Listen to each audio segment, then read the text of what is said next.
Good evening, it's meteorologist Michael Fecca. Welcome back to the 9 p.m. all-weather, all-streaming show we do here every night during the workdays and on weekends. We stream it out to all of our streaming platforms, including Facebook and YouTube. So if you're joining from either place, please feel free to leave us a question or a comment. Hopefully, I'll be able to address them as I go through the forecast, but if not, I'll go through at the very end and see if I can answer anything individually for you. But let's get started here with a look at what we're tracking out over the next couple of days. And for the rest of tonight, it'll stay clear and cool. Temperatures dropping back down into the 40s, and then we'll stay on the warmer side with plenty of sunshine here headed into Thursday. But rain chances do return as we head into Friday, and then again on Saturday. They are going to be fairly scattered, so we're not looking at anything widespread or a good soaking rain. That's kind of what we need here since it's been so dry recently. But what I think the bigger story here is going to be a big warm-up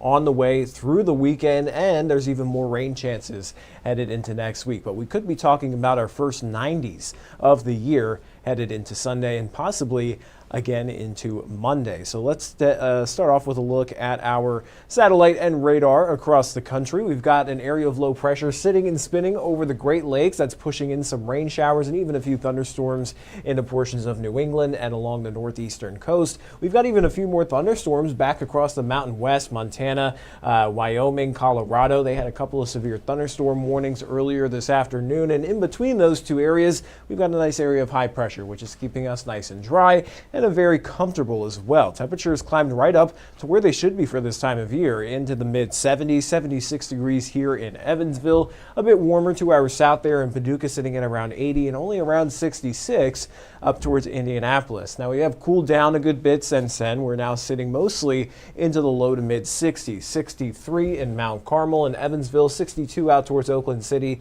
sitting at around 66 in Newburgh. But with clear skies, calm winds, we'll see temperatures dropping back down into the 40s overnight tonight. So it is going to be a bit chilly. I know a lot of us probably have our windows open. You may need to close them if it gets a little bit too cold, and you may need to grab a jacket as you head out the door early tomorrow morning. But with plenty of sunshine, we will warm right back up into the 70s by the time we get into tomorrow. 72 degrees for Thursday, low humidity, very similar to today. So it's going to be very comfortable, sunny, and right around average for this time of year. But things start to change once we get into Friday. We'll have another frontal boundary set up to our west and to our north. That'll bring in the chance for a few spotty showers. Again, maybe even a few rumbles of thunder. We're not expecting anything widespread.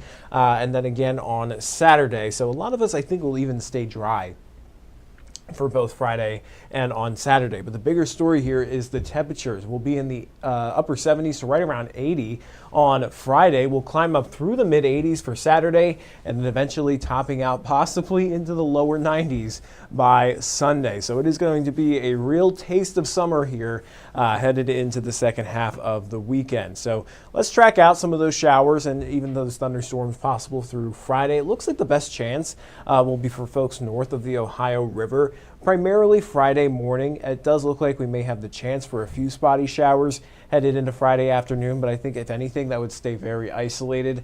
So our best chance will be Friday morning, and then with another frontal boundary passing to our north, we'll have some more spotty shower chances, even a few thunderstorms possible headed into Saturday. But again, pretty sparse, not expecting anything widespread or anything severe at this time. So we'll keep an eye on it, but I think the better chances for showers and storms arrive next week, and that's going to be along a cold front. So that is also going to help take those temperatures way back down. So let's take a look at the longer range European model. A warm front well to our north on Sunday. You'll notice that long fetch of warm, moist air coming up from the south. That's what's going to warm us up there through Sunday and into Monday. And then we'll have the chances for showers returning Monday afternoon. I think they're going to be more heating of the day type showers or thunderstorms. It's not until the cold front comes through that we'll have a better chance for at least some organized showers and storms, possibly more widespread. headed into Tuesday and then lingering into Wednesday there. And it looks like we'll even hold on to some shower chances, not anything widespread again. Nothing really here is screaming widespread or washout, but we have some scattered shower chances possibly lingering through the middle of next week. So we'll kind of iron out all the timing on that as we get a little bit closer, but at least through the rest of tonight and into tomorrow, we'll stay nice and dry, clear and sunny through Thursday. Temperatures right around average into the lower 70s, and then we'll shoot up above average there headed into Sunday and into Monday, topping out at around 90 degrees. And while we'll have that cold front sliding in for the middle of next week, it does look like temperatures will still stay above average, not only for us here in the tri-state, but for a good chunk of the country. And in terms of rainfall amounts, over the next 7 days,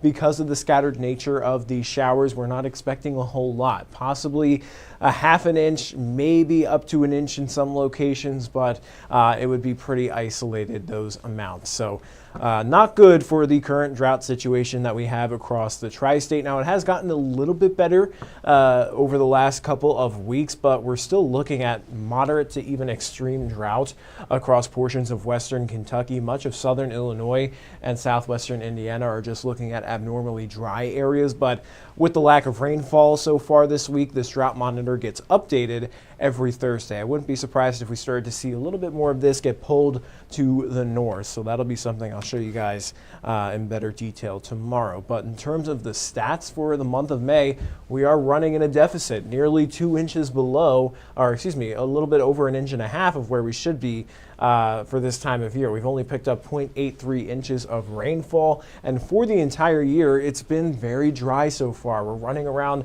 6 3/4 inches below average, and combined with the extremely warm temperatures we've had, we just came off the warmest April on record. That has led to some of that drought across the tri-state. But so far for the month of May, our temperatures are actually slightly below average. We started off on the cooler side, but I think this 90-degree stretch we'll have headed into the weekend is probably going to tip those scales a good bit. So we'll likely see those average temperatures climb right back up to above normal for the month of May. But here's a look at the 7-day forecast. Let me go ahead and take it full screen so you guys can get a better look at it. And while you guys are looking at that, let me go ahead and check out some of the comments. If you have any questions, please let me know.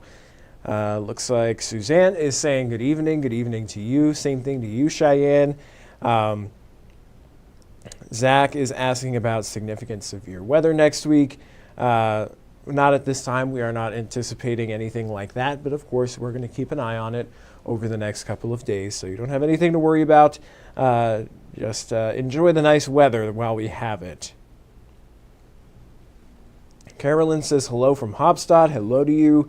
Ricky says hello, and Mary says good evening to you all. Good evening to the rest of you as well, even those who aren't commenting. But that's all I've got here for the forecast. I'm going to hop off the live stream, and I'll send you guys over to 14 News at 10 for all the latest news and weather headlines.